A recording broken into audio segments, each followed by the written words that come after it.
All right, welcome again to Social Distillation, the submarine still of the internet, where we attempt to drop the bead and pour white lightning straight onto your brain. Uh, we're back to the Shadow Rising, trying to squeeze in some Wheel of Time reread stuff here in between real life stuff getting in the way. So we'll see how many chapters we can make it through here. And let me do a little housekeeping. We talked about the going forward, we'll go chronologically because I think Scott's right. We do get in the weeds. And I was thinking about why. And it's almost like you get so specific to that person that there's so much to talk about and you don't want to miss your opportunity with the story ending. Whereas if you miss something going chronologically, well, you're going to see him again. And so there's that kind of sense of urgency to talk about everything at once. And then you just kind of get into kind of a philosophical rant in the case of those things. So I think that's part of it. And the other part is, like you said, focus is a little easier when you're going along with the book. So that actually ties into my main thought on these for chapter 36 and 37 here. Chapter 36 starts on 582. And kind of, since I'm reading this from a different perspective than I've done before on this reread, I noticed kind of literary mechanics more. And so the first thing to jump out at me is that these are Rand chapters, but we actually don't get a ton of Rand perspective. He keeps cutting it in with Matt or Gawyn. And then later, occasionally he cuts in with some Avienda. And it's interesting to me because it's kind of a cheeky author trick because either he didn't know how Rand knew what he knew, and so just decided not to give us Rand's perspective so that we don't know how he knows something's up here, or he wanted to keep it a secret. He didn't want to clue the audience in. He wanted them to have to, guess or postulate. How does Rand seem to know something's up here? And not only something's up, he kind of seems like he knows what's up. And you're left to wonder, okay, how? And he does that by making these chapters we're not fully inside Rand's head all the time. And then that led me to another thought I hadn't really considered before. These two most recent books, The Dragon Reborn and The Shadow Rising, I think the reason we like them so much and they're tops in the series is because these are the two most pivotal books in the whole story arc. Because this is Rand declaring himself and then establishing himself as the Dragon Reborn. And then going on from there, it's all, him acting as the dragon, right? We actually don't get a ton of Rand perspective. I mean, there's very little at all in the Dragon Reborn. And then he almost cuts none, and it's like it's slightly ranting when it is, where he's not even in his right mind, so it's not really his perspective. It's a reactionary perspective. And you've got a major secondary story here with Perrin. It's really, it's almost not even secondary. It's like 1A and 1B. He spends a lot of time there, and then you've got a decent chunk with the girls. Going forward, we get a lot more of Rand's head. We're inside his head a lot more explicitly going forward than we are here. Which again, so is part of the drop off when we talk entertainment value. He took a Jaws perspective here. We saw the results of the shark. We never actually saw the shark. And so in Rand's head is the shark, if you really kind of break it down in that kind of way. And the more we get into Rand's head, the more I disliked him personally. And the other part is he's telling you what he's thinking when it was much more interesting to say, what the fuck was he thinking? Yeah. Yeah. And especially when you get that from the person perceiving him, like Matt. Ooh, Rand, you sure you're okay? Exactly. Yeah. So you don't know why he's just sitting there and laughing when he's talking to Matt in the previous chapter. And Matt's like, "You gonna eat?" And he just is laughing. And it is the kind of thing a crazy person would do. Stand there laughing at a joke that only he knows while he's dying of thirst, right? That is a legitimately crazy person thing. And we're seeing that from the outside. So we don't know. That was another thing I thought that I meant to bring up last time is uh you get enough of Rand's perspective to know that he's not crazy when everyone else is accusing him or thinking that the madness is already starting to take him. And it kind of dawned on me. Well, after Dragon Reborn, during Dragon Yeah, Reborn, you yeah. didn't. Yeah. You were kind of supposed to think he was going crazy. Yeah, and then even more so later as some other things happen. And I feel like he did that on purpose. Of the reader knows that Rand's not crazy because you're on his side, kind of, because you're in his head and you know why he's doing the things he's doing for the most part. And then it kind of dawned on me, but how many crazy people know they're crazy? None. Very So few, I should say. I think that's part of what this outside perspective is for, is, Rand can feel the taint, and he talks about that. You get that from his perspective sometimes about what causes the madness, about how it's an oil slick over the sweetest water you've ever drank, and you can't help but drinking it. But that means you're drinking the oil too. It's getting all over you. So you get a good feel for where the madness comes from, and how it's infecting him. But you kind of think, yeah, but he's fine. Actually, no. He's not so fine. So this is where I think Jordan either has personal experience or just really understands addiction, because I've heard addiction defined as doing an action, so it can encompass any kind of addiction, whether it's sex addiction, drug addiction, alcohol, anything. Doing an action you know is harmful, repeatedly doing an action you know is harmful. You personally know this is not good for me, but you just have to do it. And that's the way it is with the taint and with the power. He knows that the more he touches it, the worse it's going to be.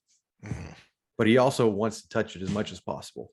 Yeah. And when he tries not to, there are times where he does it unconsciously. We saw that in book 2.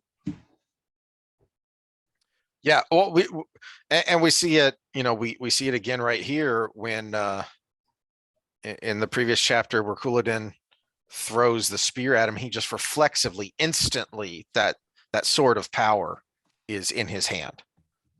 And that becomes kind of, by the way, was not standard. the best use of the power there. Yeah. Because he still would have got pierced through the chest if it wasn't for the wise ones. Yep. All right. So now to this, like the old "don't bring a knife to a gunfight." The spear is flying. To this no, chapter, I wanted to say one more thing to clean up. This is officially episode 94, and we've been doing part 1, part 2, and all of these things. We had talked about, and I'm still debating it, but it's I think it's going to happen just because things have been cloudied from having everything combined. I think I'm going to label them accordingly. So this may end up whatever episode 30 something of Wheel of Time or whatever we're on. So if all of a sudden the headliner changes, that's why. So as much as we want to hit number 100, we'll still celebrate our 100th episode. You just have to do some math along the way. But then we'll go from there. So we're going to start filming them on different days. We've talked about that. And also I'm going to switch up the headlines to where this will be whatever Wheel of Time episode and then our other social stuff will be labeled accordingly as well. We're already too late to do it on 2 separate channels, so we can't have that. So if you have notifications for us, it'll be more clear what we're talking about when it pops up. So That works. So anything else we wanted to talk about? I wanted to talk about cell phone courtesy, but that's probably more a social thing. Yeah. Speaking of addiction, are we addicted to fishing? Because we know it's bad for us and we never catch anything. I still want to know what we had on there. Yeah. All right.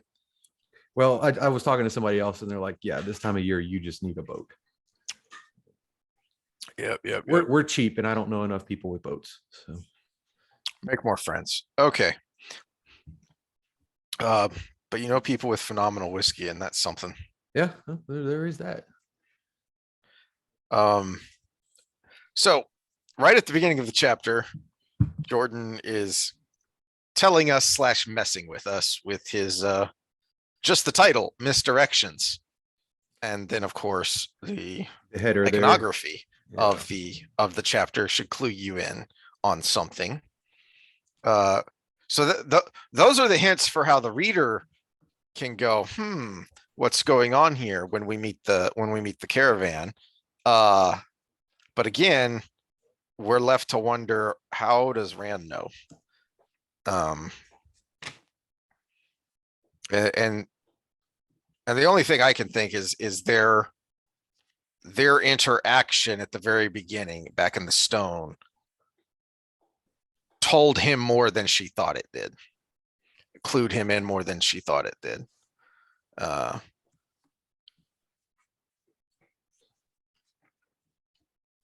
right. Do you have anything on the specifics of the chapter? No.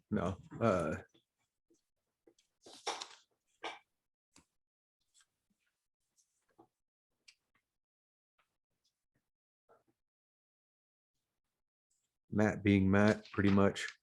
Yeah, I like the interaction when they meet the caravan about, don't bring up the Tinkers, they're a touchy subject. Why would Tinkers be a touchy subject? All right. I had another thought. Where was it?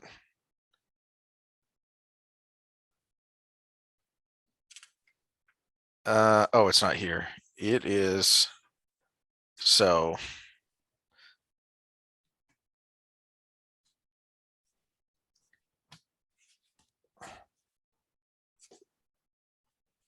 when they get to, where is it?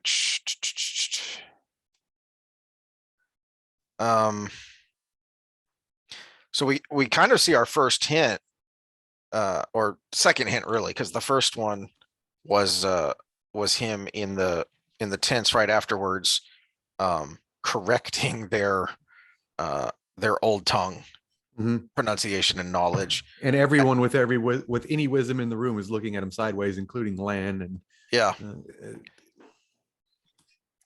And then here on 599, I mean, I think this is, go back a couple pages. Okay. Even so, we're in Matt's in Misdirections. We're in Matt's head, and he's talking about Couladin coming out alone, and you're having thoughts from Matt that wouldn't have been a village boy thought. Like, he was, he might have been doing as Rurark had intended, but Matt suspected the man was pointing out that he went alone where Rand needed 100 guards. That's not a Matt thought from just 2 months ago, before the dagger and before Rivian. Because of all the things we've talked about his character, he would recognize that Couladin is a puffed up a-hole, but then he would phrase it more like that. He wouldn't necessarily think about it. That's a good point that I hadn't noticed, that he wouldn't necessarily phrase it in that kind of way. But then, so 599 is what I'd noticed. I hadn't noticed that before, but yeah, he's seen Trollocs and he's fought Trollocs, but the way he examines the way, or no, he doesn't really examine, he just looks over uh the little stone hut there in Ymir's stand and very confidently declares this looks like Trolloc work. And it doesn't really back down when Avienda is doing her arrogant thing. And I think that's another clue that some of what's going on here, what we're about to see more explicitly. Because he shouldn't necessarily know that much. I mean, he's seen a little bit, but again, he didn't grow up on the borderlands. He grew up in a backwoods area in the middle of nowhere.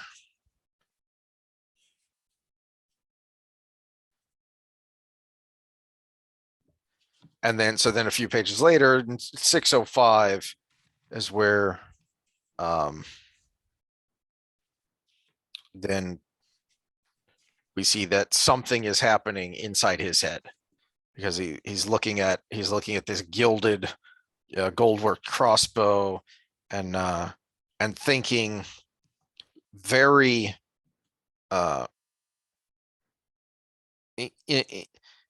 in specific detail of how to make the best use of that weapon in warfare. Mm-hmm. In large scale battle. That is definitely not something he should know or has ever demonstrated any desire to know. And all of a sudden he's got that in his head. And he thinks that, I mean, he recognizes that he's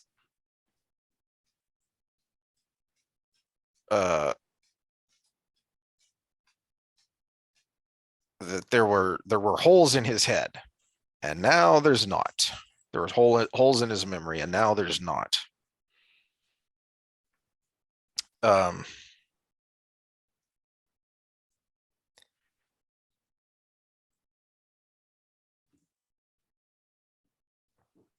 Waking, this is another interesting thought, because you're making me kind of see the world of dreams everywhere. Mm-hmm.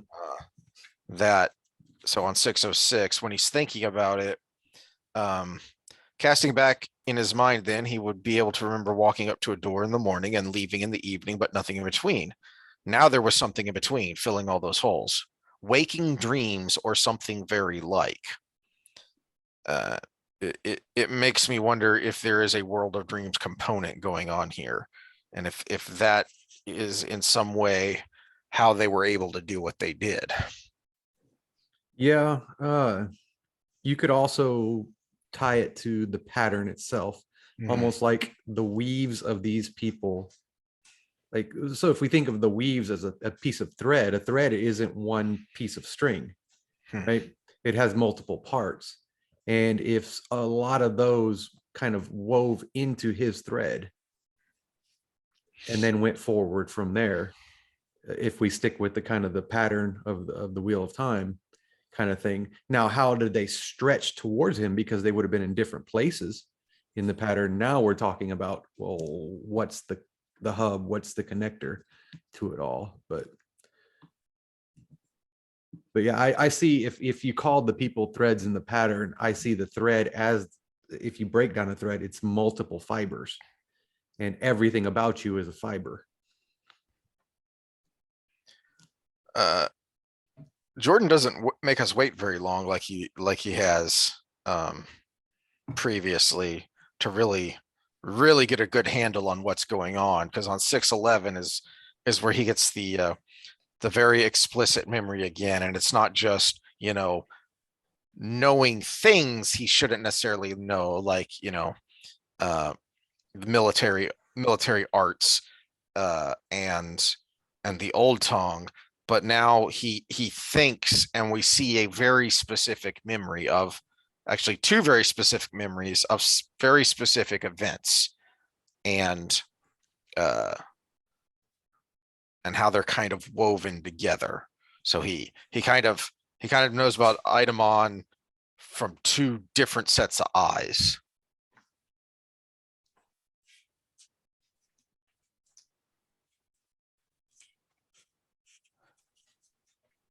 the Matt's memories were the main thing to me from this chapter, these two chapters, besides the kind of mechanical things going on there. Did you have any thoughts on his memories? Uh, not really at this time. I was more interested in how he used the memories as we go forward versus them being there, because we could talk about what we just talked about more, where what's the source of them, and is this a world of dreams kind of thing, or is it something else? But this kind of sets the stage for the more interesting part, which is how he ended up kind of putting it all together, and very naturally, and how we actually do that in our real lives.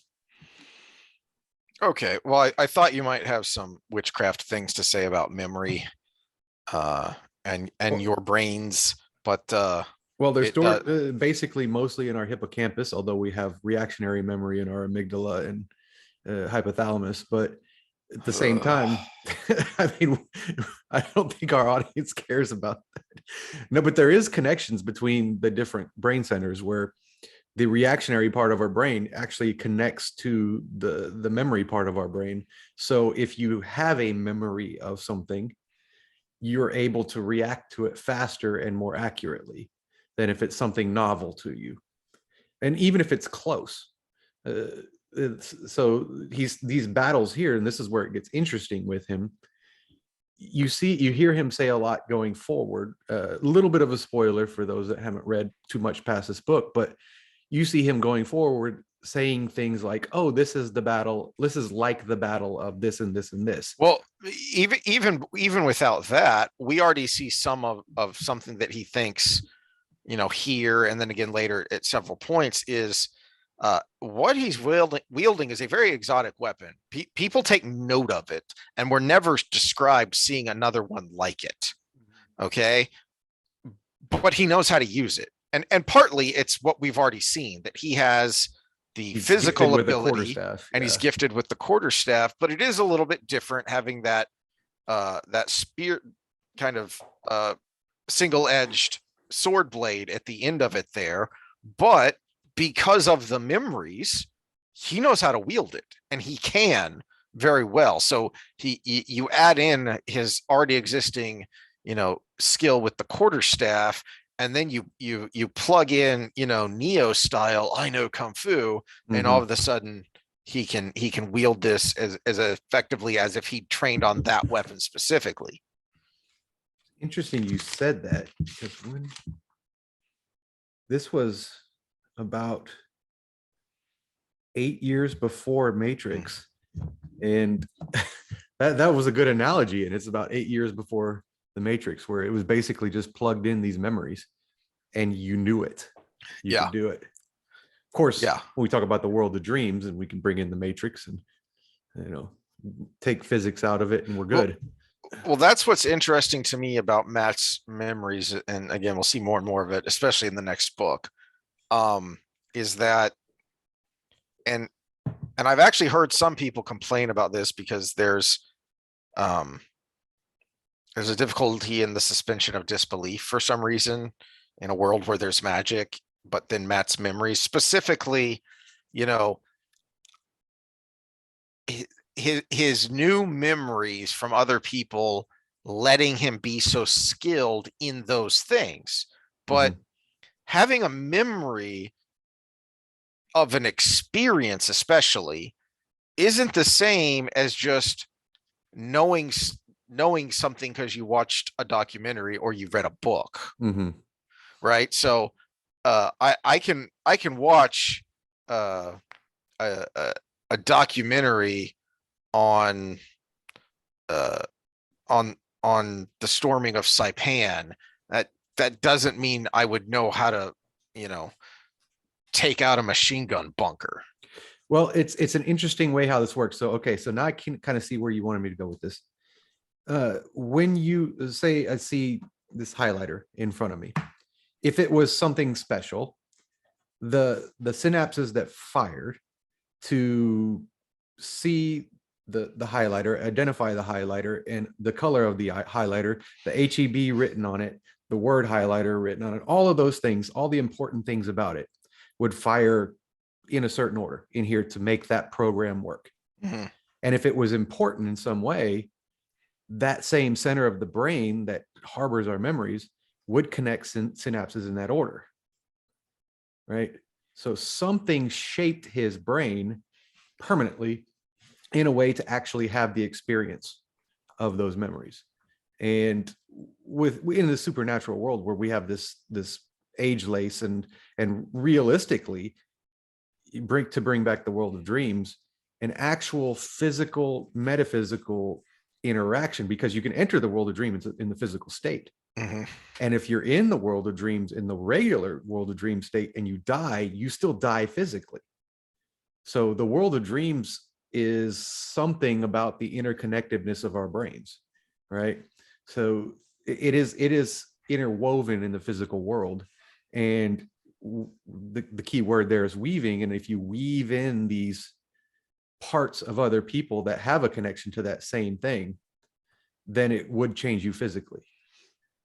And we know from his background and from things he said, when people would ask him questions, is he crafted the world to have a set of rules in the same way that our universe is governed by the laws of physics, which you cannot change, as we all know from the great Scotty. You cannot change them. Now, there are some times where it's just, well, it's a fantasy world and it's magic, but he really did try to create a system. And so you could see how he might come to the thought of, well, these centers of the brain were already memory centers, but they'd been, to go back to the digital analogy, they'd been reformatted. Mhm. But it's still a hard drive waiting for data, and specifically that data, because it wasn't just mashed in there somewhere. It was these memories that he'd lost had been filled with new memories. Mhm. And so you can see how that would be very much like him remembering something he had done. And with was it the Aelfin or the Elfin? I can't ever remember which is the snakes and which is the foxes. Whichever one he just saw. Remember, there's also that hub between them in the world of dreams. And this is where the supernatural part that you just have to take it at its face value comes in, is they have some way of manipulating the metaphysics of the whole thing. And maybe one of them's a brain surgeon or something, and he can take these memories that are available to him because remember, they breathed in memories. That was part of their. I think this may be partly where his, kind of, that's why I use the you cannot change the laws of physics idea, is because we are told that they exist in a different realm. So this is kind of a different universe, which so may have different laws that govern it.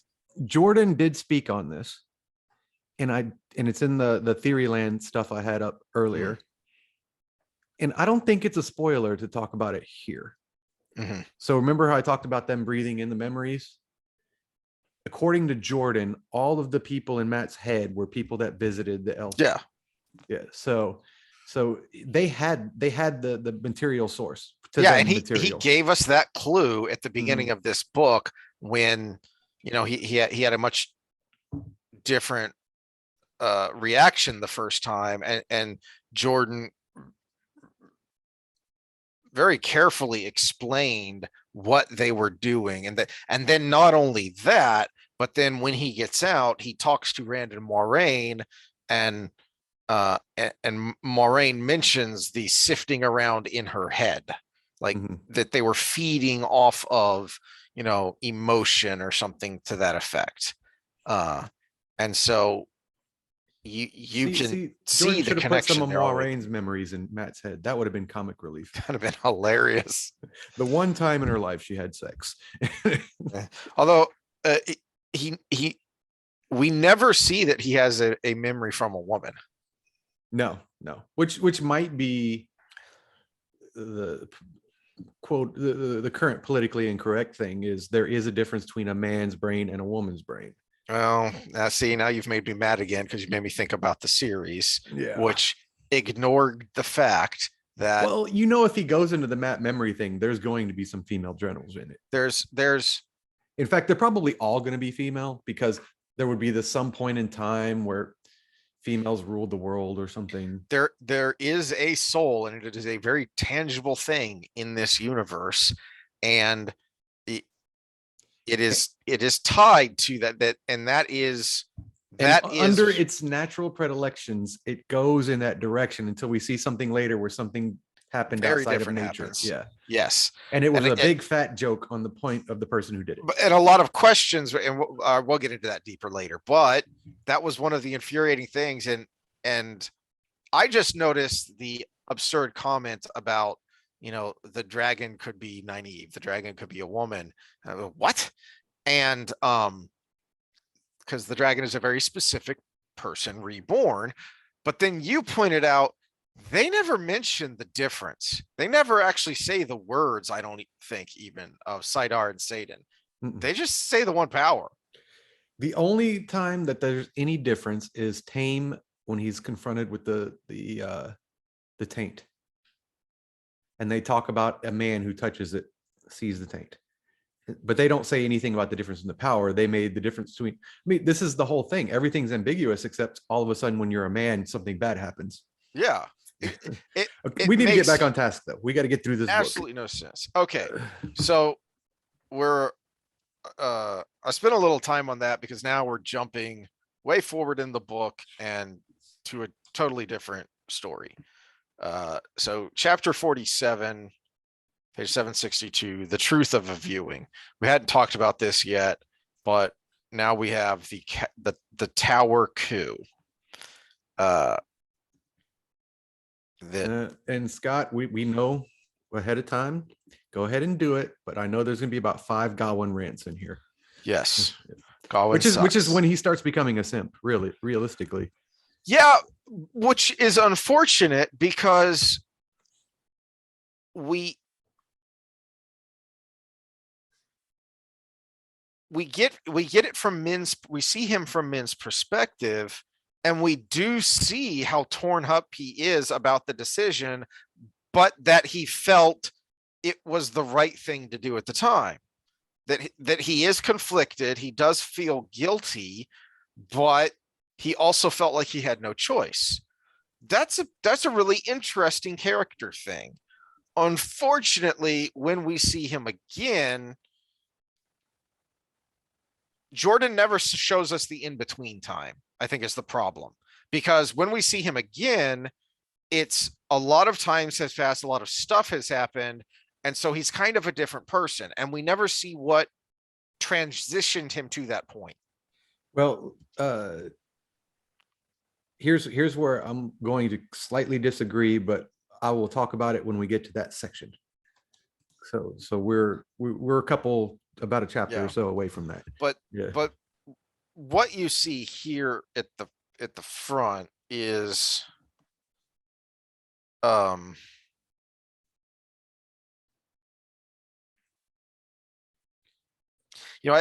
think this is purposely a contrast with Gawyn.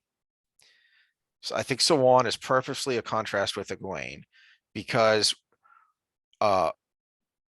what you see here is an illustration of pride goeth before the fall. That Sawan's downfall is because she is so rigid and so arrogant in a way that isn't necessary. Be careful why, because the why is spoiler. Yeah. She's not necessarily arrogant in a prideful way of I'm so much better than you. She's actually, it's an interesting contrast between her and Elida, because Elida is also very arrogant, but her arrogance also comes with a lot of pride and vanity. And Sawan is just, I'm the only one who can do this job. So Moraine is part of it. One, because they were close friends when they were novices and accepted. And don't say anything about that cringy scene. Shut up. And two, because Moraine was the other one who was there Hello, friends. when they heard the prophecy. So she kind of didn't have a choice of uh, bringing Moraine into it. And then much later, 20 years after they've started this journey, Varen comes into their little conspiracy because Varen figures it out and they don't have a choice but to bring her in and let her help.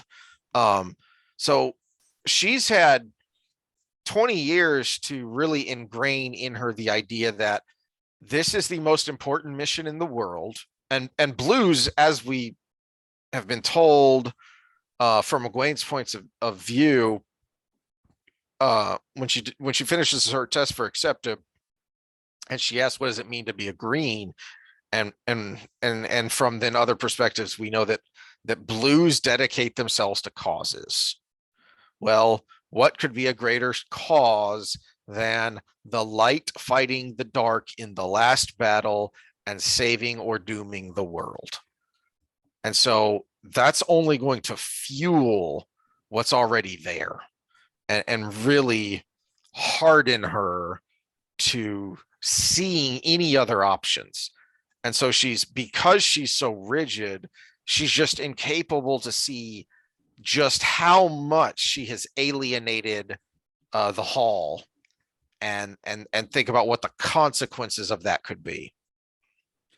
Well, and there's also something to be said about distracted leadership. You're so focused on one goal that you your brain only can handle so much. You well, to literally to being deadly. There are numerous stories, especially in World War II, where you had so many people rushed through the training and then to the front lines of target fixation. So where a pilot will become focused so much on his target, he loses track of anything else around him. Now, the what maybe seem like the biggest worry there is another fighter coming up on your six and blowing you away while you're trying to take out the thing that's in front of you. There are documented cases of people getting target fixation so bad they crash into the ground. Mm-hmm. I can see that. They never pull up. They chase a target down so rigidly that they kill themselves. Well, I saw that with in MMA. People would be so married to the game plan that when the fighter was completely different than they studied, they had they kept working the game plan. And that's exceptionally bad when someone makes a change knowing their own tells, because then they're going to make a change for your game plan because they know what the best game plan for their tell was. And so you would see that a lot. And the best fighters in the world are able to adapt after the first punches are thrown. If the game plan's right, then go with it. If it's not, well, now what do I do? And the fixation is real, and that's actually what holds a lot of people back from going to getting big to just being a halfway decent amateur. And she knows, or at least she should know. She's been told, and Moraine has seen these viewings, and that's also one knows about Min, is Moraine has seen them firsthand. They always come true. And she keeps thinking, I know better. Like we saw it early on with Min in one of her viewings about an accepted who was gonna get with child because all she could do was stare at the boys and she wasn't focusing. And Swan thought, I'll have her washing dishes all day and that'll stop that. No, it didn't. It didn't.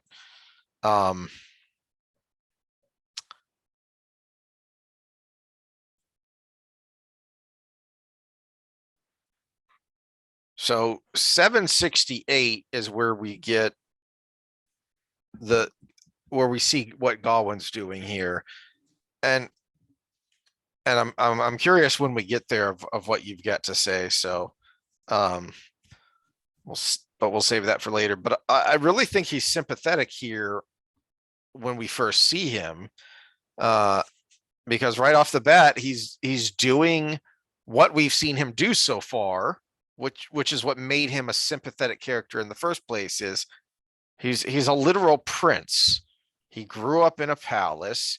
He could be a condescending, arrogant jerk, and he's actually a very caring person. It's, he genuinely cares for others, and his first concern here is, men, get out of here. It's dangerous right now. It's not safe here. And then he tells her what's happening.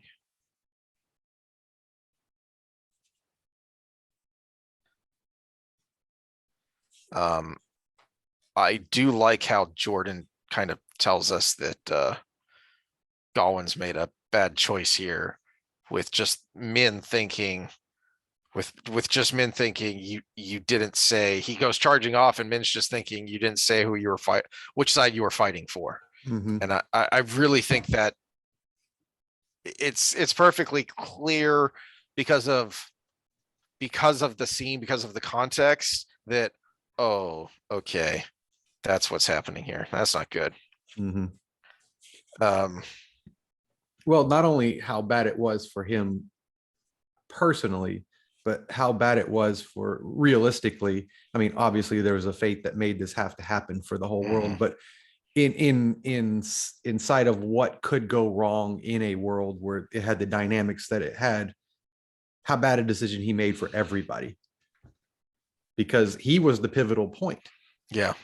If he doesn't, well, I mean, we're going to get to it in a second, so it's not a spoiler. If he doesn't kill Hammer, yeah, this is not an issue. So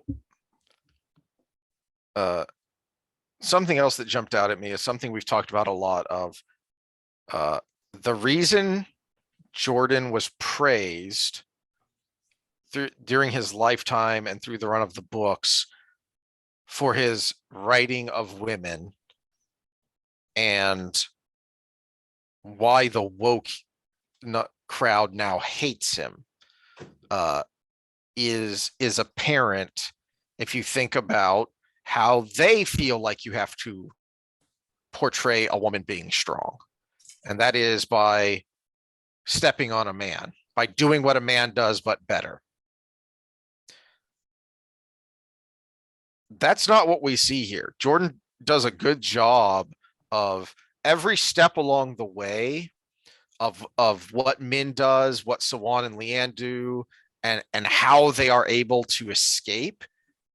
One, it all makes sense that Sawan is, not only a high value prisoner, she's like their only prisoner. How in the world do you let her escape? Well, it all makes sense when you see it all step by step, and they're not doing something so outlandish. Freaking stupid series in my head. They don't pop out of the water like a freaking seal and kill an 8-foot tall monster. Speaking of memories, there is so much of that series I've already blocked out. Why do you keep bringing these things back up? It just popped into my head while I was talking about this, because I was going to give an example that involves a story about a Navy SEAL, is probably why that was in my head. So I've been watching. I'm almost done with The Terminal List on Amazon Prime, which is shockingly good. Consider every Prime series I've ever watched or tried to watch is either very good or appallingly bad. I have yet to see a Prime original that I thought was, oh, that's okay. But one of the ways The Terminal List is good is because there are, it's about SEALs as special operators and, macho guys doing macho things. There are female characters, and they are pivotal to the story. They do help the main character along the way, but they're very skilled and good at what they do. and there's a couple different instances of it. One of them is a former Army helicopter pilot, right? So she has experience in this world, and she's able to help the main character along that way. But she's not charging in, taking out a dozen bad guys barehanded. That's not what she does. She does other things, and she does them very well. Another one of them is a reporter, not even remotely in the world of these special operators, but very, very cunning, very keen, and able to help the main character along by figuring out what's going on. So we see that here with Min leaving of, when she leaves Gawyn is, I mean, what can I do? And she doesn't think, well, it's all up to me. And she doesn't go charging down there and take out freaking experienced guardsmen to bust them out. She comes up with a cunning plan that works to her strengths. And then Swan and Leanne do the same thing, is they come up with a cunning plan that work to their strengths. And that way they are able to overpower their opposition without directly overpowering their opposition in the way that Gawyn just did. That got me thinking of something. Could it be that it's so crude and unimaginative the way they're writing female characters now, because it's actually a bunch of dudes that want to keep their jobs, so they know they need to make a strong girl, but they don't know how girls work? Well, I wish it was just that, but we see some of it. We see the same thing from female directors and writers too. So I don't know how much of it is chicken and how much of it is egg. Are the females just following along with what the agenda says is the right thing now, or are all of these men writing female characters this way to get woke points and get laid, because this is what the woke female creatives say you need to do to show a strong female character? Well, I think keep your job is number one. Is it for men? Do I need to bring up the lion meme again? Well, if you don't have a job, you're not getting laid. Oh, that's true too. That's true too. Oh, Laris. Yeah, she's, again, so many great little characters who don't seem important, and yet they do interesting, or sometimes like this, even pivotal things, and they're really well fleshed out. She's very, very, very well fleshed out. I didn't mean it that way, but yeah, there you go. She's I don't know why I never thought of this before, but she's a stereotypical lunch lady. She's the Simpsons lunch lady. No, she's Chris Farley is lunch lady. Lunch That's lady even better. land. That's even better. She's Slapper Chris Joel, Farley. slapper Joel. Oh, I showed Ben that one year because he said something about Sloppy Joes, and I burst out in that song, and he was like, "What?" And so I had to show him Lunch Lady Land. I have a son that appreciates our humor from way back in the day. It makes me happy. So he was dancing around like a ballerina, singing Lunch Lady Land. Nice. Nice. All right. So page 779 is then when we see Gawyn again, and we see the conflict. And this is why I say this could have been an interesting character development and character arc, but I feel like we're missing a big chunk of his story. Because we see he's conflicted. We see there's some guilt there, but we also see that deep down he's still a decent person, because this is where I think my rebuttal comes in. Okay. Because a lot of us, It goes to the saying Hitler loved his own mother. Yeah. Min is Egwene's friend. Hmm. If it was Elmandrita, Gawyn would not be doing this. That's a fair point, because what I was going to say is that even though from scenes we've seen before, and then certainly right here with where we see how emotional he is, he hates Sawan because his sister is everything to him, and he blames her for putting her in danger and for uh, uh, keeping him from performing his duty of protecting Elaine. He really hates her. Yeah, And this is he, worth fleshing out too, because you see this side of Gawyn, and this is, I think, why everybody hates him, because so much of hate runs his life. mm, He's Egwene's simp, but so much of what he does regarding her is because he hates Rand. And so much of what he did here in the tower is because he hates Swan. and he sides with Elida, who is a horrible human being on multiple levels. Yeah. Uh, Oh, I almost said a spoiler there, but Yeah. okay. Because of hatred, because he hates Sawan. He's livid at what she's done and still doing. But in the end, he doesn't kill her and he lets her go. She says, if you think I'm a dark friend, then strike my head.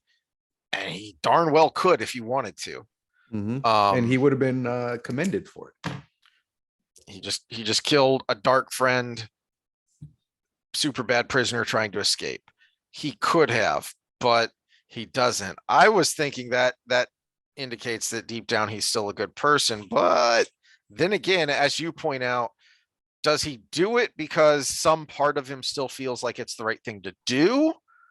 Or at least that killing her outright here would be wrong. Even if he doesn't think it's the right thing to do, he thinks what he wants to do would be wrong. Or does he do it just because Min is there and Min is friends with Egwene? Well, and Min knew the trigger too, because she brings up Elaine, but then when he's still being stern, when he's still being hard as stone, and his flesh is still stone, and then she says Egwene believes in her too, and then his fingers start to tremble, and so she knew kind of his motivation. She really hits him hard there Mm-hmm. on accident, because I mean that is I think the major flaw in Gawyn's character is that he lets himself be consumed with animosity and I think even outright hatred towards Sawan because of what she does, but that takes away the agency of his sister, who's the most important person to him from a duty standpoint, and then Egwene, who's the most important person to him on an emotional level. They both believe in her, as Min says. They believe in her. They're not being manipulated. They're not being sent off. They have agency. They're making choices to do what they think is right, and you're taking that away from them. Because you're being a stubborn a-hole and letting yourself be consumed by and run by hatred. But so the way I read this scene though is that Min really hurts him. Min really struck a chord here, but he feels like he's crossed a line and he can never go back. He feels like he's crossed a line, and so this is where he's at now. Even if a part of him would want to go with them because he's friends with Min, because he wants to protect Min, and because if he goes with Min, then he stands a chance of reuniting with Elaine and or Egwene. If he stays in the tower, what are the odds of it? So objectively speaking, from the outside looking in, why doesn't he go with them? He should. All of the things that he wants would be better served going with them. But I feel like the reason he's so emotional here at the end is because he feels like he's stuck. I'm wanting to say, and I don't think this spoils anything, so I'll say it here, even though there's future stuff. I'm wanting to say that there's mention of promises that they were going to get the girls back from Elida. Yes, but well, they do scheme and they do connive. I don't. If anyone remembers, Scott, you're the only one watching this. I don't remember because we see leading up to this, we see short little scenes of Elida and Alviarin getting together and conspiring. Mm-hmm. And we know there's conspiring going on leading up to this. So I'm wondering if there's ever a hint that any of the conspirators talked to Gawyn. I thought we get his point of view in Fires of Heaven. No, later, yes, but I'm just wondering. You're right, but I'm just wondering if those promises came before or after Oh, the Elida tower. was the Emerald. Okay, I see what you're Because saying. that actually, I had not considered that. I hadn't put those two together because I always just assumed that came later. That was part of Elida, because we also see he assumes this, and then we see later that she wanted him out of the tower. She wanted him and his younglings out of the tower. So I always kind of assumed those promises were to get him out. But now that you mention it, it could be that he wasn't doing what he thought was right in, protecting the law and protecting the lawfully raised Emerillin, but that he had been promised something. So that is an interesting thought.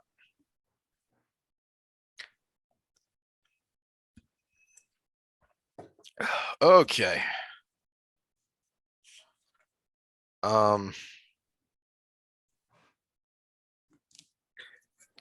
Let's see. Was He gets them out. We get reunited with Bella. When does Logain come into the picture? Is it before? it's after they get out, after they finally get out the gates of, and Gawyn gives them the note to get him out.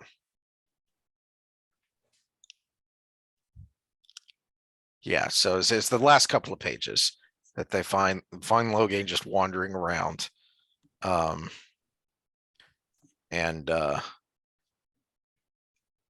then Swan makes some veiled promises about come with me and I'll help you get revenge on the women who did this to you. Mm-hmm. The ones that made you feel this way. Yeah, the beginnings of the scheme, the grand scheme. Mm-hmm. And that's one where you wonder about the quickness of her mind. Is if it was at this moment she said, I can use him, or at this moment she actually came up with the plan.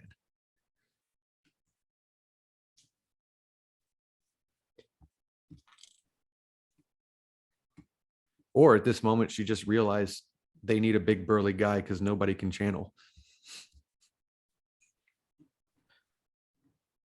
So the very end here, I think really demonstrates the schism in Gawyn's character that makes him either a complete annoying a-hole that you hate reading his parts, or a sympathetic character, which is Min. She glanced over her shoulder toward the tower, the thick white shaft dominating the city. The giggity.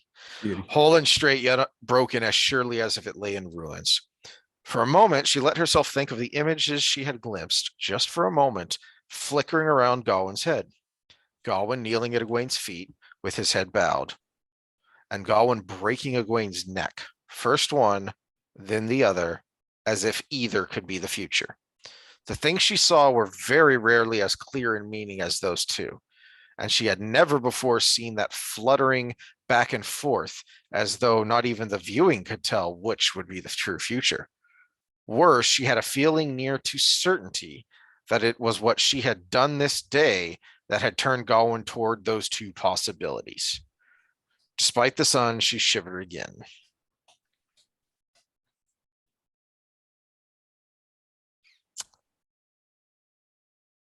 that is the as much as he is a compassionate, sympathetic young man early on, when our first interactions with him. I mean, that second viewing does show that there is a darkness to him. That Well, I think we can use a different word than sympathetic and compassionate. We can use emotional. yeah, And as a which young boy in that garden scene, he's happy. which Compassion makes leaks him out. understandable and relatable, Mhm. because so many of us are also emotional. Well, but he's Or we can think back to when we were young men and we were like that. So what I'm wondering, and I hadn't had this thought before, is what in the world did Min do that could have put him on the murder path? Because the way I read that, worse, she had the feeling near to certainty. And again, when she knows about a viewing. That it was what she had done this day that had turned Gawyn towards those two possibilities. Not that what she had done would determine which path he takes, but that the reason both are a possibility is because what Min did. well, because he went all in on his decisions and they were conflicting each other. So now he's a conflicted man. Mm. So he did something for Egwene, but he also did something probably negative for Egwene. And he doesn't know which is which at this point. Mm. He doesn't know whether getting Egwene back in the tower is best. Because my thinking is, what I think of when I read that is I think of her, of Min saying, really striking a chord and hitting him hard with Egwene and Elaine believe in her. And that to me is what would make him not take the path of murder. I don't know what Min did that made it to where his future was one of those two possibilities, and she can't tell which it is. Well, maybe it's not what Min did right there that changes what happens in the future. Maybe it's what Swan does. Because remember, Swan, what we get to spoilers there if I go full Okay, further. all right, well, we'll save that then. Yeah, maybe it's what the group of them do, I should say. What goes forward with how they left the tower, which also gives us a glimpse that there is some variance to fate if you're not Ta'veren. Because they apparently have decisions to make that are cascading from a point where that one moment can make him go two big directions. Okay. Well, that is an interesting thought, and that's the end of that chapter. Let's pause for a second, and then we'll decide if we want to go on or go into spoilers. All right, we're back. We are going to go into spoilers because we talked about it, and the rest of this arc is a nice flow for one episode. There's 5 chapters of Rand's storyline left. A lot of it is action, and there's not really, I don't feel like there's a good breaking point in it. There's we want to finish in one more episode, and this would be the best flow for it. Mm-hmm. We think. Yeah, definitely want to finish one more episode. It's odd that as these 2 books have been my favorite. That may be part of the reason it's dragged longer. But I'm really looking forward to talking about Fires of Heaven, because there's a lot of stuff that happens there that we've kind of touched on or referenced or had to shut up because it was spoiler territory or whatever. So I'm actually really looking forward to talking about it. I'm looking forward to it because just based, I wasn't looking forward to it, but now I am based on what you just said, because Fires of Heaven I thought was the most boring of the actual Jordan written ones. It has grown on me with rereads, because my first impression of it was to be really annoyed because after the Shadow Rising, Perrin was my favorite character. And there's no Perrin. This is true. But the other What part is of this it, crap? the other part of why I think it was annoying to me is it was the point where Jordan starts to jump a lot of sharks when it comes to just making everything so massive that it goes from 0 to 100 really quick. Yeah, yeah.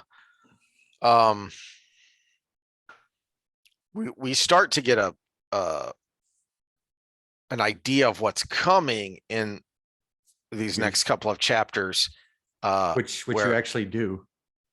Yeah, where I have a meme for that. Oh, I already brought it up on the last one. where Rourke, where Rand is talking, and Rourke talks about, and he goes through the clans of how many there are, and then when Rand talks about how, okay, well, bring all the spears, we're not just bringing an honor guard, and how many that is. And it's not even the whole clan, it's just what they can get from Cold Rock's hold and what's close by.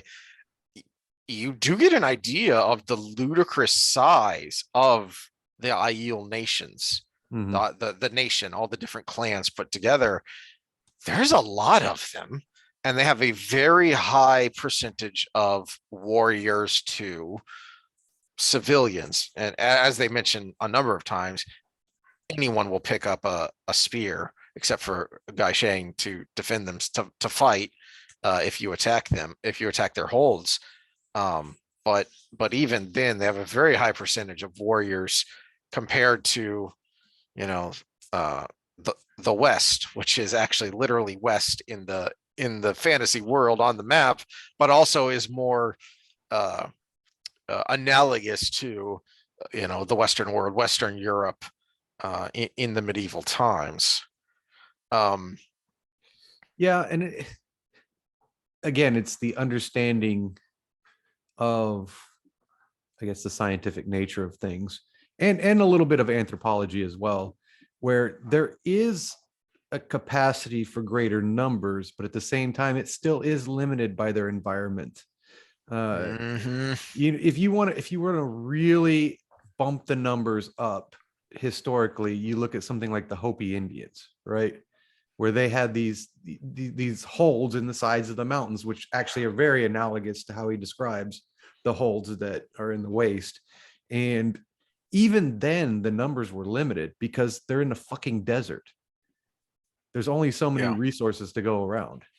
So even now, it doesn't, from other things that were described, it doesn't all look like the worst parts of the waste. So some of it might be more accurately described as scrubland bordering on savanna. Well, I was going to say, even if you're in the savanna, though, land, there's limited resources, and that's why tribes are so small. And so yes, it's a massive area. When you look at the maps he drew, it's a massive area, but that massive area would fit in one of the cities when it comes to population. Look at the world population. Look at Bangladesh. Look up population density. Look up Bangladesh versus everything else in the world. Bangladesh would fit in that one little spot, but it's a very high resource environment. You look at the areas around it, and this massive area, population wise, is all in one spot. It is a small area, but it can produce a high number of calories. Because of the environment. You can produce a lot of rice, and rice can feed a lot of people. But we've come far afield, and I almost went down more rabbit holes there, but we'll save that for when we actually get that. But we'll save that for more when we actually get to the downsides. I enjoy the big battles of the Fires of Heaven. I just think you could have had those big battles enjoyable without the scale that he put it on. Yes. And I do think there are, as you point out, there are some serious problems with the scale. that just don't make a lot of sense. The thing I almost blurted out that was a spoiler was Elida, the most horrible not dark friend in the series. But as soon as I was about to say it, I remember how many books you're still thinking she's a dark friend. So There, yes, that is very much intentionally left vague, and there are lots of hints. There are things that make you think that, but ultimately, it's as the great philosopher Dark Helmet said, "Evil will always triumph because good is dumb." That's just what she is. She's just dumb. well, in the game theoretical model, there's always a way to game the system, and the bad actors will always game it first. Yes, and she's doubly bad because see, I'm Baron. I'm only half evil.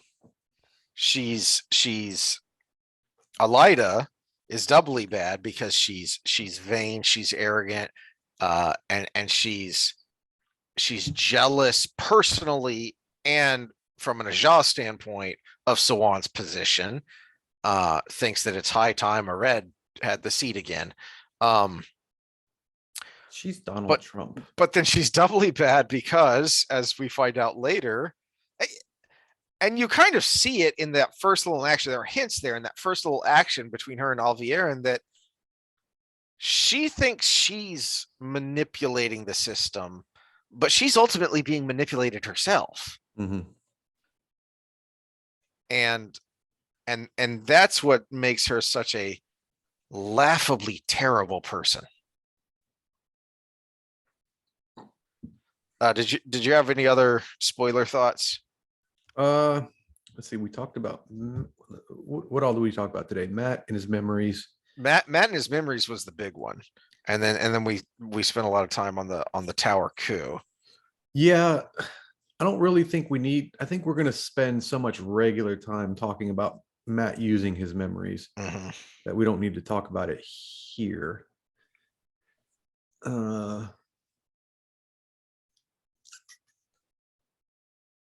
Well, I will say in the last book, I think Sanderson screwed the booch a little bit. And he didn't. That was the first time he got to write Matt in a battle scene, was the last battle. And he made it more about. So this is spoiler. So Matt is the ultimate general all of a sudden because of these memories right before fighting Kaladin and his people, right? And what we know is he killed Kaladin, but we never see him kill Kaladin, right? And that was perfectly written. Again, just like Rand's head, we never see the shark. We see what the shark can do. We see what the shark can do and what he did.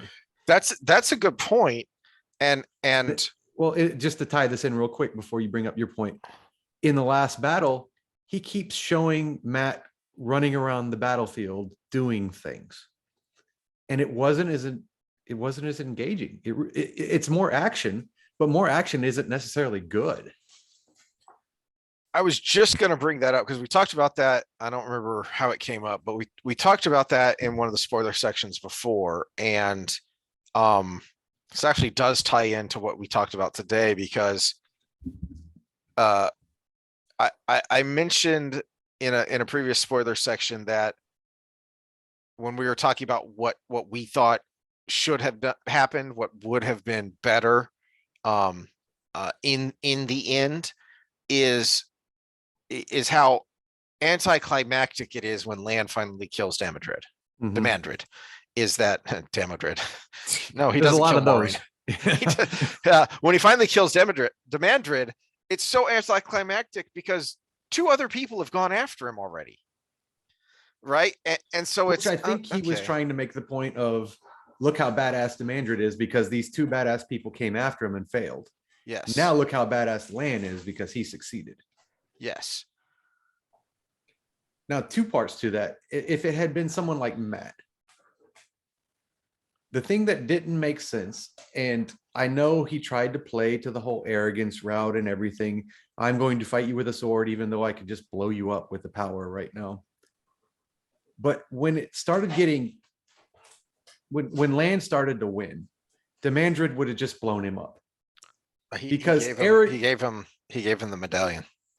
Oh, he gave him the medallion. Yeah. Oh, man, it's been too long since I read that one. Because I was gonna say it makes sense for Matt because he had the medallion. So Matt gave Land the medallion. Man, it has been a long time since I read that. But the reason I was drawing a parallel there is because the reason it works so well with Couladin and Matt is because it's not anticlimactic. Jordan already established how incredible of a fighter Matt was with his duel against two expert borderline master swordsmen. One of them who just killed the teachers in that situation. Yep. And so it was just reinforced there with Gawyn, is that Matt was able to take out him and Gallad at the same time. In fact, he took Gawyn out pretty easily. Yep. So it wouldn't have been as satisfying as you might think to actually see the fight, because we've already seen that Matt is incredibly skilled.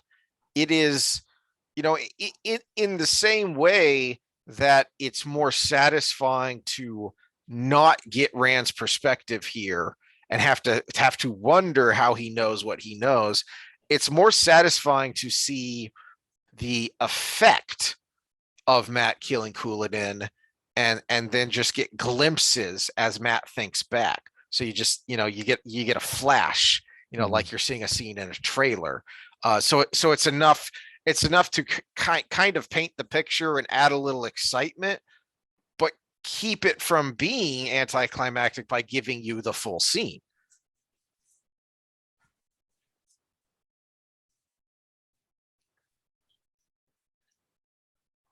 Now, contrast that though, that this is,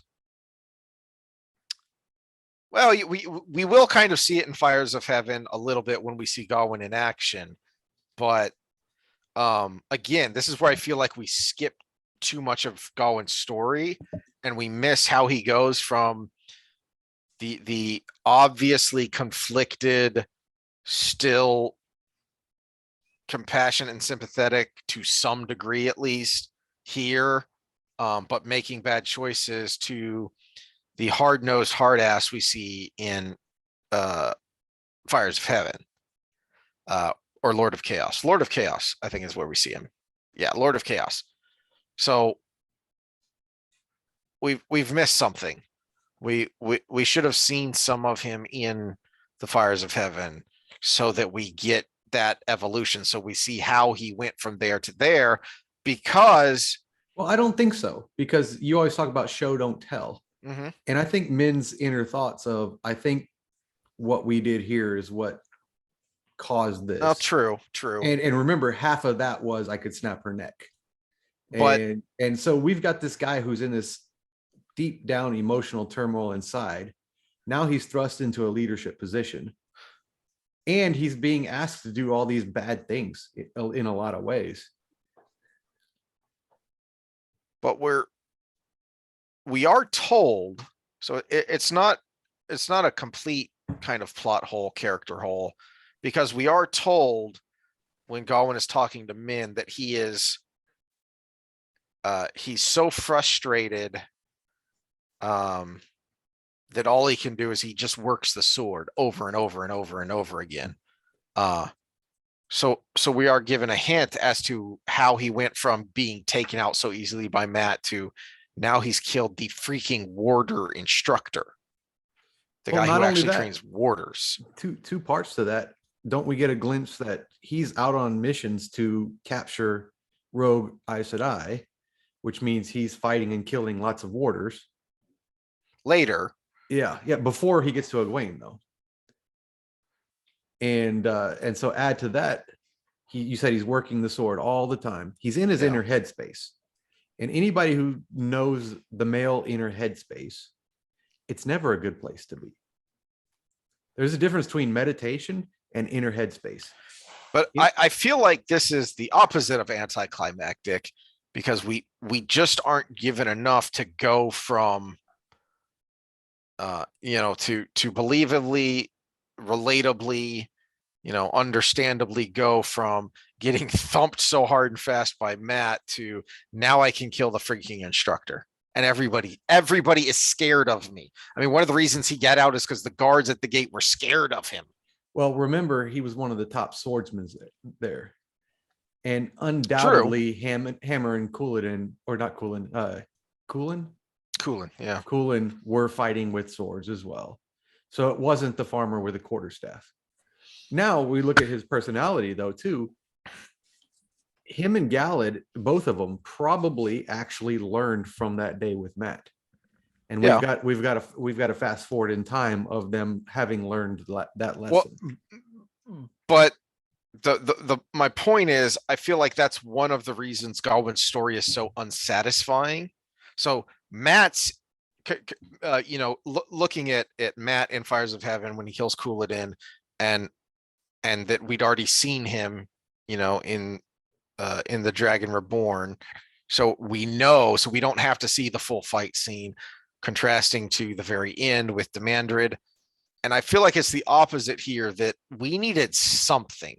I mean, we didn't need a big long scene. We didn't need a whole chapter or half a chapter of Gawyn's perspective, but I feel like we needed something from his perspective to give us a better idea of not only who he is as a character, but how in the heck he has become so transformed.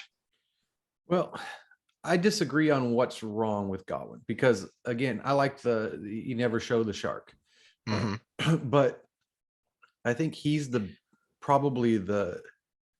might be the most glaring example of the insta love and the emotional attachment that took hold from realistically nothing with Egwene, because there was very little interaction with them in the tower.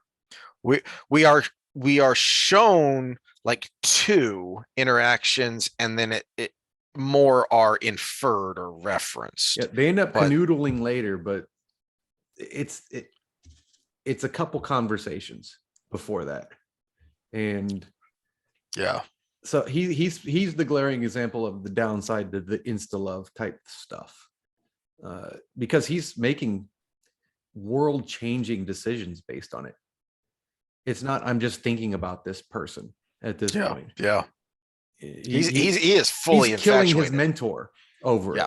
He's killing his mentor and then letting his worst enemy leave. Yeah. Over the exact same thing. Yeah. And that is a deep infatuation. And it is it's a good point. And I do think there's a parallel there with Avienda, who I'd mentioned before I was going to keep an eye on, and I'm still looking. And in these few chapters that we've covered, I don't see it yet of where's that sympathy, where's that connection to go from so viciously hating and emotionally abusing Rand. Frankly, she is emotionally abusive to Rand, and then, well, I guess I have no choice. Let's bang. Mm-hmm. What? How did we get here? And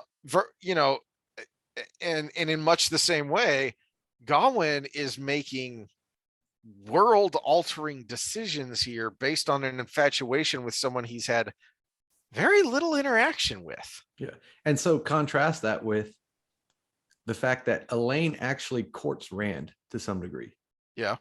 And Min courts Rand differently, but to quite a bit, actually. Very differently. Yeah. Interestingly enough. But at the same time, she makes a concerted effort to get to know him and like him. She knows her fate is tied to him because of her vision, but she actually explores it instead of just jumping in. Well, we see it from Rand's side too. That's something we need to, point out next time is Rand's dream, where he's teaching the girls to swim, and Avienda is there, and it's like, why? Just because she's hot? He has an emotional connection. Well, I can see him developing a bond over the mentorship. Because when you spend time with somebody and you're learning from them, not only do you get the knowledge, but sometimes you get a little bit of an emotional bond. But he has an an emotional connection with Min from their previous interactions, and he has a romantic connection to Elaine. Uh, the only connection we see with him and Avienda is his reflexive need to be protective of women. But that's all women. Isn't she teaching him at the point he has Yeah. that dream? Yeah. That's what I'm saying. So we anybody who's been in that kind of dynamic, you can develop that, because you develop a little bit of a respect for somebody who has knowledge you need. And respect and love is a short jump. Yeah. In fact, they kind of need to go hand in hand. Let's put a pin in that, and then let's dig into that more next time, because I really think that's even more than. Yeah, I'm gonna go ahead and have all the research ready on people falling in love with their psychologist.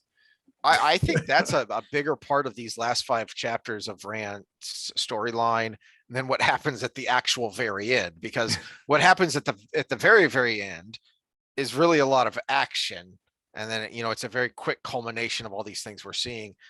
The interactions with Avienda that he's going to have here in the next 3 chapters, I mean, are a massive adjustment to both of their lives, and then a major component of the storyline going forward. Well, I think one thing we have to think about too is how we read this, and this is why different readers have different perspectives, is we're reading the relationships from our own relationship experience to some degree. Now, Gawyn still doesn't make sense. Well, except for maybe you can probably find this might be slightly taboo, but almost every school shooter had a person they were in love with, and they fantasized about from a distance. And now that I think about it, all the bad things we think about Gawyn are very similar to some of these people. Wow, that's they have created this attachment in their head, and it's non-existent and is part of their suffering, and they go and do a very bad thing. The Uvalde shooter had that in his little notes and memoirs. Interesting thought. Yeah, well, he also had cat heads in a bag because he was a true psychopath. But well, he probably thought they would be roses to her. I don't know, but yeah, that's interesting. Now that I think about it, maybe that's why everybody hates me have to look up. 1999 was the Columbine shooting, and that was the first major modern school shooting massacre that kind of sadly got the ball rolling for these others. So this was well before that. So I wonder what he was thinking when he was writing Gawyn. Because you're right, not the school shooters in particular, but he does demonstrate I'm kind of psychopathy in the way he behaves.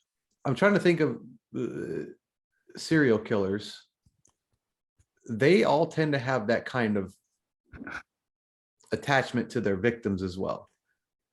The ones that targeted people of the opposite sex, or not people of their love interest, I should say, because wasn't John Wayne Gacy all young men? Yeah, not only that, but those kinds of serial kills, those kinds of serial killers tend to have a particular type. So it's not just they kill young women, they kill young blonde women or whatever. But was that type based on somebody? Yes. And then ultimately that type turns out to be based on something, whether it's their mother or spurned lover. Yeah. And so realistically, this attachment and ideal from someone who has probably never even talked to them, or maybe said 1 or 2 nice words to them at one point, and they were the one person who did, it creates this. For those for Scott that's watching, and maybe someone who accidentally clicked on us, this was unplanned, but it all makes sense actually. And again, on purpose or not with Jordan, it's still there. And And that would be a big reason why he's so off-putting to almost all the fans, is because that kind of behavior it's is psychopathic behavior. is reflexively creepy.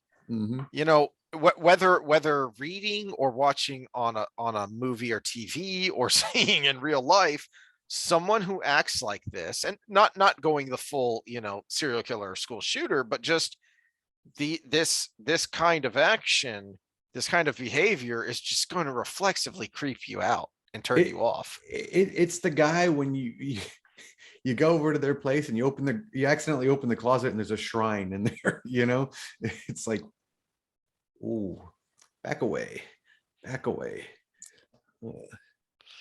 Yeah, that is something I hadn't really ever considered before with Gawyn, because I've always been trying to understand his motivations and understand how we get from, the first 3 books. He's a nice guy. He's a genuinely nice and sympathetic character, to I hate you and I hate it every time you're on the page. So let's go into one of the spoiler things I was already thinking of, but then let's tie it back to what we just talked about. So we talked about Min, he could go either direction, right? Well, all of these people that have that tendency could go either direction. They either become the most devoted person to this person they can be, or they become a psychopathic killer.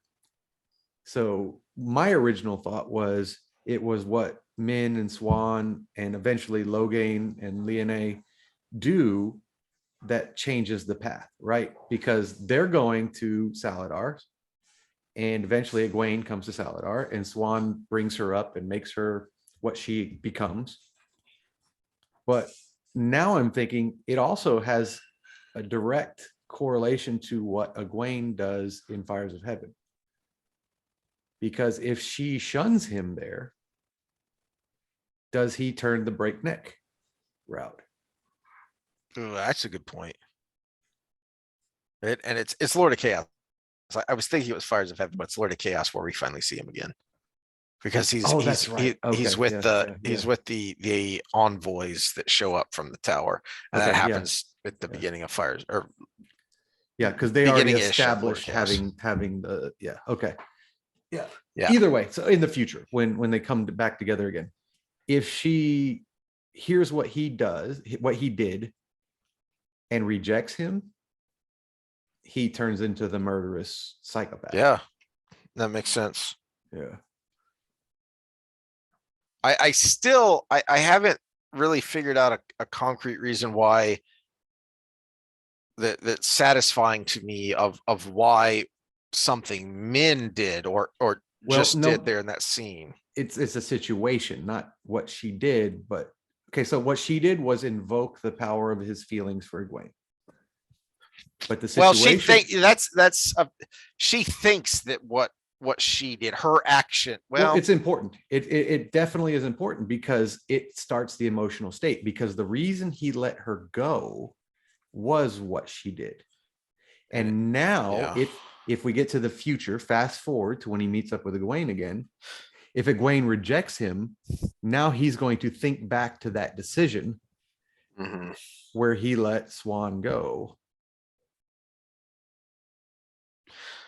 Jordan almost always chooses his words very carefully, and so I flipped back to the page to see what exactly it was that Min was thinking, and it wasn't just that scene or that interaction, because what she thinks is it was what she had done this day that had turned Gawyn to those 2 possibilities. So it was more than just her interaction there. It was also her decision, and then her successful execution of freeing Swan, and then how she talked Gawyn through it. So it's all of that creates the possibility that Gawyn could be a murderous psychopath. Well, here's a breaking point moment. Okay, so let's go back to what Gawyn did on that day. He killed his 2 mentors. He basically led the military part of the rebellion in the tower. Mhm. And then he hunted other Aes Sedai after that. And then, and probably killed a lot of other warders in the process. And then before he hunted, he lets his nemesis in that situation go. So all of these complete mind fucks that Mhm. all these things that are things that would be counterintuitive On to a normal on person. someone we've already seen is kind of unstable because he is a In- very nice, compassionate guy until the whole thing happens with his sister, and then she leaves again. And we start to see with Min's interactions with him where he becomes increasingly more manic in his desperation to find out where are Elaine and Egwene. But we know from the handhold, the one that affects him is Egwene. Mhm. When she invokes Min, nothing, or not Min, when she invokes Elaine, nothing happens. When she invokes Min, he trembles. So he killed his mentors and led the revolution in the tower because of Egwene. That's why he made that decision. And he states it out loud. He lets Min go, even though he just killed people in the name of deposing Swan. He lets her go because Egwene. And so now if he meets Egwene and Egwene rejects him, he just did all of these things that a horrible person would do in her name. I did this for you. How many times do we see it in a movie? Yeah, yeah, I yeah, did yeah. this for you. I did this for you. And they become violent. Yeah, And yeah. they become hateful. And then they take out the target of the you. It's kind of a classic story. Yeah, that's a good point. Classic story because it is a sadly classic uh, uh, mental break. Mm-hmm. Well, it's kind of the gosh, I'm trying to think of a good example. You might know a movie off the top of your head or something where the main guy in the movie kills somebody for the female and she is horrified by it. And he's like, I did this for you. Can't think. Yeah, I can't think of anything off the top of my head, but I know I've seen it, something I along those yeah, lines or read something it's like when along. you see an actor and you're like, I know that guy, I know that face, Yeah. but you can't think of something specific, and it's one of those things where you've seen it so much you can't think of something specific. Mm-hmm. Maybe that's our homework for next time. Find that example. I'll see if I can find something. But All right. that's exactly I think how the process is supposed to be going. And unfortunately, maybe I don't know if Jordan could have done anything to make that more obvious. Maybe given us a Gawyn perspective where he's a little bit ravenous in his mind, but at the same time, I don't know if there's something he could have done to make that more obvious. Well, I think it's not obvious because she doesn't reject him. That's true. We don't see the other side of that. So we almost had to be told that one because we don't see the other side. And unless you unless you talk it through like we just did, it really. But the downside to that is she doesn't reject him, but she doesn't take him either because they're on separate paths. They're leading separate lives still. They don't get the chance to consummate the relationship until way later. I think she gives him enough. No, she gives him enough to keep him from going down a darker path, but she doesn't give him enough to resolve the conflict in his mind, so he continues to be an annoying character. Well, it has to be that way though. Or true. So their paths are very different. They have to go their separate ways. Which brings us back to Swan and Min, because they're the ones that help her get where she is, where she can reconnect. True. And not only that, but rescuing Swan sets up is what ultimately leads to the separate tower. And no, the separate tower was there.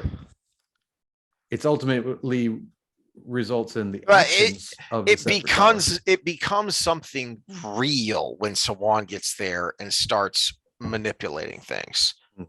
and making it more than just, a bunch of butthurt Aes Sedai who fled, but an actual organization with direction. Um, But and also Swan is the one that manipulates them into bringing Egwene as the new head. mhm, So mhm. And all of this helps drive his inner conflict, which, as you point out, could go either way based on Egwene's acceptance or rejection. which is funny because the inner conflict was still there. So we know there's a breaking in the pattern where it could go either way. And so now you're left to speculate which it's an either or thing. So it's probably one big thing. That you just remind me of the last point I have, uh, something I wanted to bring up in spoilers is, um, I don't think it's an accident. I think it was on purpose by Jordan, that he's not just being dramatic here. He's not just trying to, instill the reader with a sense of, oh no, what's going to happen. But I think this is a clue on the freaking the title of the next two books, The Fires of Heaven. The world is literally burning up, Mhm. and the Lord of Chaos. The reason why she's seeing two different things, and this has never ever happened before, is because there is now an outside force exerting more and more influence on the pattern. As we're talking about the weakening of the fabric. And the dark one exists somehow outside of the pattern. Well, yeah, they make that clear with how they seal the bore. Mhm. So that he is no longer part of the world until it comes open again. So yeah, maybe. So you're saying her ability to read it is weakening along with the weakening of the pattern, because Yeah.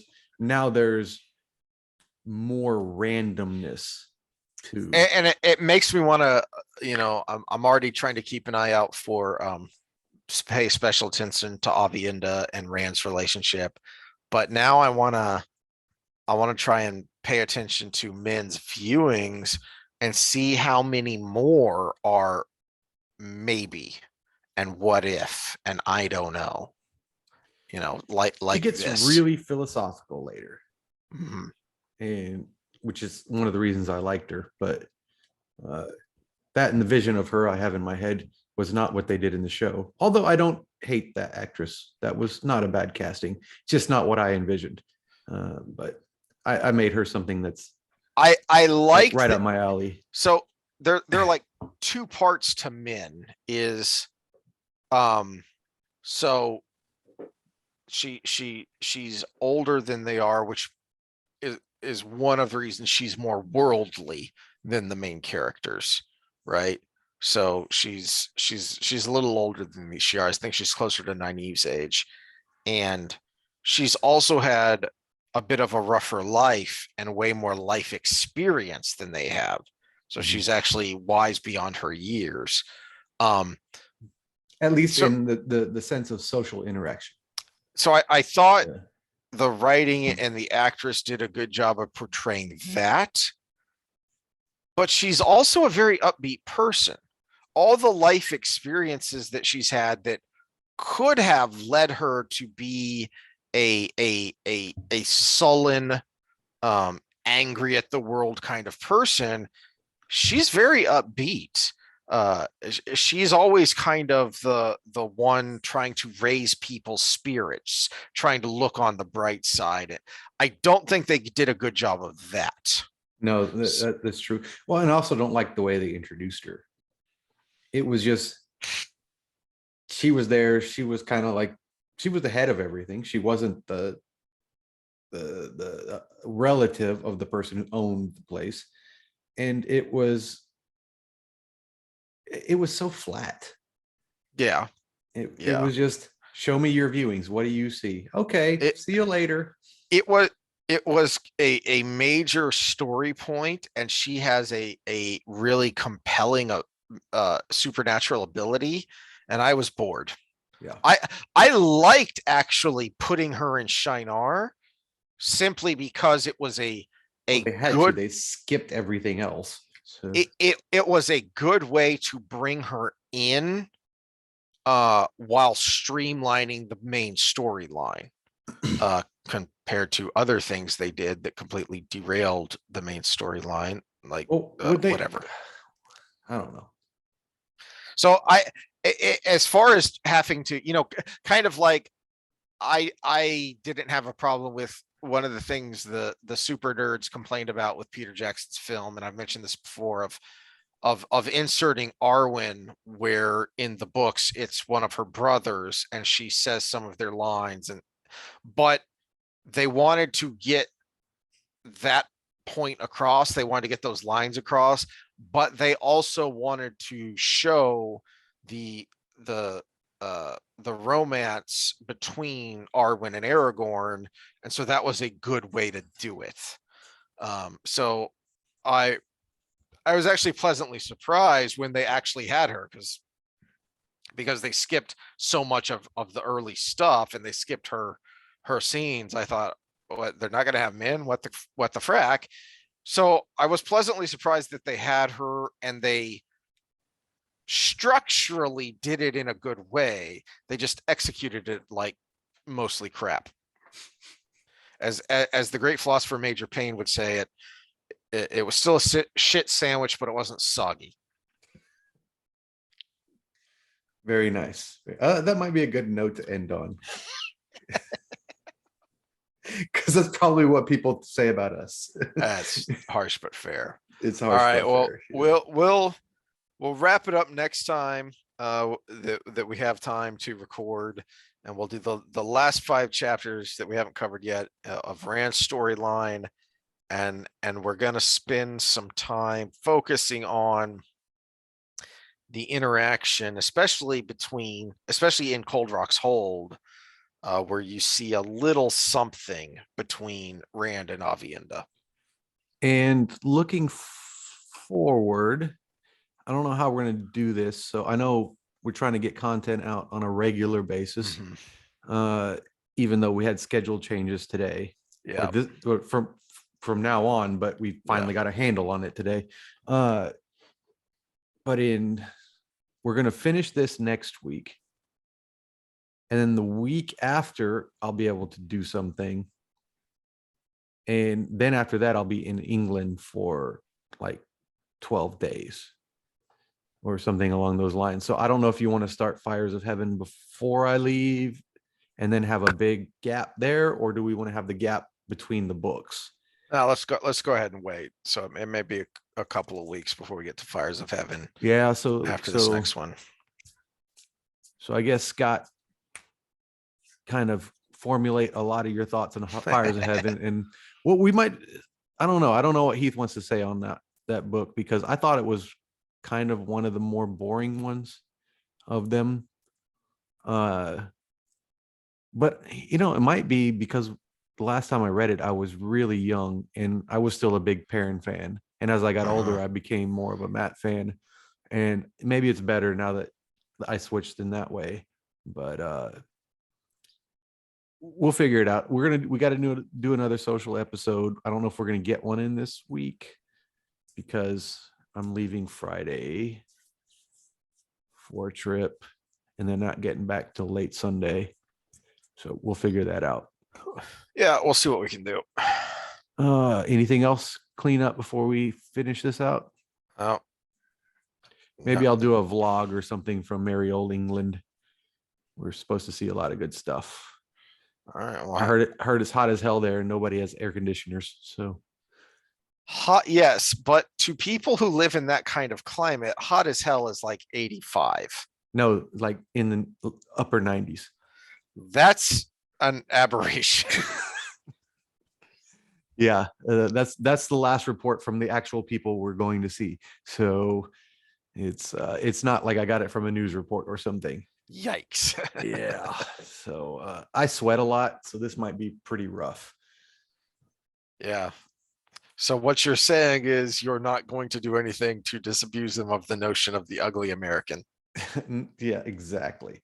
Although I did think of we're going to a wedding. I'm really thinking of taking my boots and cowboy hat to Yes. Do to it. really rub it in. But I might Well, be all right, stopping at but every if you other do pub on the that, way. do you have a bolo? Because you can't wear a tie. You got to go all out. Ooh, I don't have a bolo. I'll think about it. All I'll right. think about it. All All right. right. Well, just make sure you accidentally pack them and don't pack any backups. Actually, no, that might be a bad idea because your wife might drag you out and make you buy a suit. Well, I would know. I was going to do the complete Texan cowboy way and wear a suit with the cowboy boots and hat. Well, of course, but how's she gonna feel about that? I already brought it up and she didn't say anything, but All right, well then you're good. What's yeah. the worst that could happen? Sometimes I think she hates me internally. So it's but she's too German to say it out loud. Yeah, yeah. Well, either too German or too psychiatrist, and she's busy taking mental notes. Well, Because I mean, there's a great contrast there because compared to her patients, I'm cool. I did notice that when we talked about finding the anarchist cookbook in high school and playing around with it, she didn't really say anything. She just kind of looked at us. So I was like, "Are you taking notes?" Oh, and if you watch our other episodes, you know we're slightly anarchist a little bit. Getting more so with age. Not getting more so with age, just getting more so with how things are progressing. Yeah, I guess both are true. Libertarian is code word for anarchist. Yeah. All right. Well, we'll see y'all when we see you. Hopefully soon to finish this up. Oh, wait, one more thing before we go. We didn't check the comments. What's wrong with us? Yeah. So Evienda is having a problem with Jeto. Yeah. So yeah, Jeto is a big thing because you've got this cultural thing that's ingrained in you, and she, according to that code, she can't do anything to hurt her, what she calls first sister. Galadrian. What is Galadrian? You got to put a timestamp on that, Scott, because we need to know what you talked about. What Galadrian was the answer for? I believe by the clear present signs of the end of an age. I agree with you on that one. Where are we going?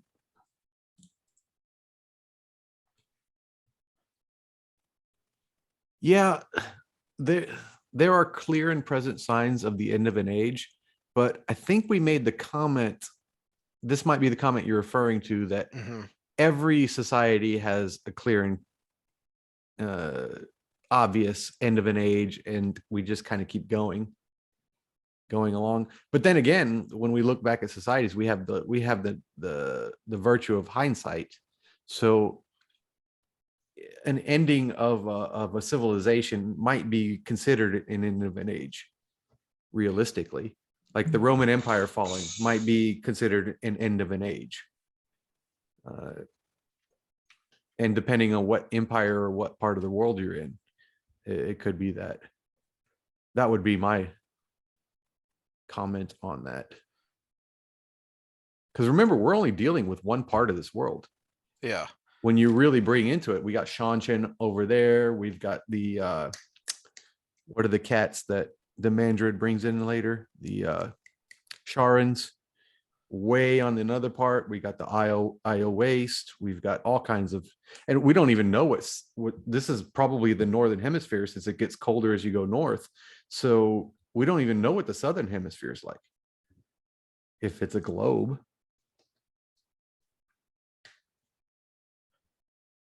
Are you reading them too? Yeah. Well, I think our point about the end of the age is and this is, I think, where Jordan's, the history part comes in. We talked about the physics part earlier with the way he tried to craft the world and have rules. But so I can't even remember the context anymore, but I remember us talking about it, and I really think it was one of the conversations with Herod Fell where he brought up the idea of, you know, it like every age can't end with the last battle. And he was actually making the point that the last battle isn't the last battle, it's just the The last battle last of battle his till the next age. one. Yeah. Yeah. You know, because they're just 7 ages or whatever it is. So there's gonna be more stuff coming around.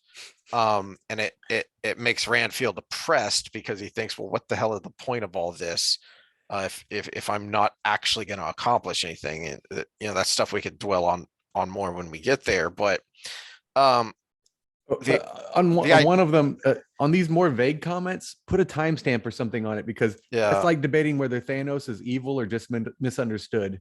yeah, I was going to mention that. I was like, wait, you know what? I have to think that was in reference to when we were talking about Gawyn, because of Scott's burning hatred for Gawyn. Well, he's gonna love I this episode because we just made Gawyn a psychopath. A Yeah, school. We just made Gawyn a school shooter. We or a serial killer. Either way. either way. Well, they're technically a serial killer. They just did Yeah. it all at once. So you know, uh the point is that kind of that Herod Fell and I was kind of making is, do you always know it's the end of an age? Because even if you talk about the fall of Rome, well, there's so much that was going on there, and in the moment, do you even recognize it, or is it, you know, years later looking back where you realize, wow, this is the moment where everything went to crap? Sorry, he had a comment in there. Because I remember where we were talking about this. He says, "Love and Thunder, Pussy Whip Thor." Oh, That's the impression I got from just the banner. So okay, that's true and let's see. annoying. What Egwene was that could. in reference to? I must have missed that. We talked about Thor in the beginning of the episode. Okay. So I guess we're reading these in reverse. So if I click on this, I'm reading them in reverse. So I could probably figure out what he's talking about with Thanos by going in that order. If I go in reverse order. But yeah, because we talked about Moraine and her lineage, and he says Barthanes is Moraine's uncle, which we Which I figured didn't out. realize he was that old, but I guess he is. Yeah. So I can probably figure out what he's talking about with Galadriel. Egwene could have had an arc like Nynaeve's, but she lacks the consistency. Yeah. of See, I'm character. gonna have to disagree, but I'm gonna wait until we get to the Well, places I think you're talking about, which I which am is not going to after she disagree, but becomes I'm going to Emerald. explain, Okay. because Nynaeve is more consistent because she's older. Yeah. Yeah. Egwene is, again, we keep having to go back. Egwene is like 16 years old, and maybe by the time she's a Mirlin, she's like 18, maybe tops 17, 18 years old. This is a volatile age for a girl. Yeah. It's a volatile age for anybody, but it's especially, this is like an 18 to 20. This is why Jordan wrote these this way, because was the dynamic through history. Is the 18 to 20-year-old male would be courting the 16 to 18-year-old female, because that's the state in mental development that they're in. Yeah. Yeah. And yeah. So the comment about Avienda is, so I agree, even though I think her reaction is extreme. I do think why she's acting the way she is well explained. I think it could be a little more well explained, but it is well explained of why she's acting so extreme. My thought and comment was, but it feels like then that a switch is flipped in Fires of Heaven, and that there's very little build up to that point. So she's acting extreme with very good character reasons, but then, okay, but then why does she suddenly flip the switch without, equally compelling reasons? Well, when we look at one of the reasons I'm so interested in sexuality is not just because I'm a dude and I get horny. It's because it's drives so much of human nature. Mhm. And in any moment, something could flip that switch. And Yeah. in the moment you're talking about, there is a life or death situation, and the man came through for her. And that, with females, can very much flip the switch. And so she's actually a little bit consistent here because she resists him because of Jeeto. But when that flip is switched and she loses her mentality for a second, she goes through this process. But then we see it later when she meets Elaine again. Yeah. She's like, if you're ready to kill me, you can kill me. Yeah. And so there is a little bit of consistency there. I just think there's so many other things about her character that are a little bit boring. Yeah, she's a lot more one note than even when Elaine gets annoying, she's not boring. Well, to me, the problem with the Aiel is with the system of Jeeto and the masses of people. So this is where the masses kind of get in the way too. If it's a smaller society, it would work better. But because it's such a massive system, in that kind of system, it's so easily gameable. Because all you have to do is fake honesty. And when you have more people, you can fake honesty easier than if you have, like I say, the human brain is made for 150 people, right? Because if I have 150 people around me in my tribe and I screw one over, I might get away with it. I screw two over, not likely to get away with it, but I might. I screw three over, everybody's going to know. But now that we have masses of hundreds of thousands, that honesty society where people take you at your word because it's the way we do things, that's so easily gameable because all I have to do is just keep switching who I screw over. And I can lie my life away till I'm the king. Let's put a pin in that because we kind of unwrap Giotto a bit more in Fires of Heaven with as the clans are coming together and with ultimately with the war against Couladin and his clan, who I'm brain farting on. Shido. Yeah, the Shido. So I actually have a historical analogy for that, but it'll be a bit of a rabbit hole. So let's put a pin in that until we get to Fires of Heaven. Okay. And then we'll talk about that. Yeah, it was about the modeling because he modeled a lot of it after he kind of mixed the Aiel with Native American cultures and the Zulu warriors of Africa. And the Jews. The Old Testament Jews. Old Testament Jews, yeah. Yeah. And so that works in those type of societies because they're tribal, they're small. It doesn't work, and this is why we have trouble identifying with the Aiel as Westerners. It's because, I mean, I live in a relatively small town of 40,000 people. Right? It's a suburb of a giant metropolis of 4 million people. You can be dishonest in this place because you always have new people to be dishonest with. Whereas in these tribal areas, which he modeled these people after, it actually makes sense because you can't screw over your neighbor without everybody else knowing. And so honesty would actually be the proper strategy. Whereas in a larger society, dishonesty can get you very far. And it just doesn't make sense as a social structure. All right. Well, we'll delve into that more down the road, but it's an interesting spot to leave off for the fourth time or whatever we've said that of final thoughts. Well, I'm glad I remembered the comments because I hate to leave those hanging there. So All right. So sorry we took 2 hours to get to the comments, but we will hopefully get one in early next week. Let's try to get two in next week.